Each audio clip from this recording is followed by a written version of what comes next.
اسلام نے حلال جانوروں کی 7 چیزیں کھانے سے منع کیا ہے، یعنی وہ چیزیں کھانا ناجائز ہے۔ یہ مسئلہ ہمیشہ کے لیے ہے، لیکن قربانی کے دنوں میں ہمارے معاشرے میں قربانیاں ہوتی ہیں تو اس مسئلے کو یاد رکھنا ضروری ہو جاتا ہے کہ کن چیزوں کو نہ کھایا جائے۔ چلیے ہم جانتے ہیں کہ وہ 7 چیزیں کیا ہیں۔ نمبر 1 پتا، نمبر 2 مثانہ، نمبر 3 غدود، نمبر 4 جانور کی شرمگاہ، نمبر 5 کپورے، نمبر 6 خون اور نمبر 7 حرام مغز۔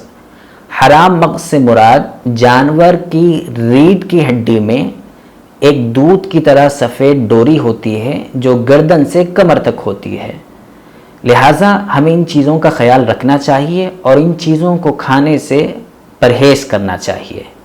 یہ مسئلہ کتاب کنز الدقائق پیج نمبر 423 پر ذکر کیا گیا ہے۔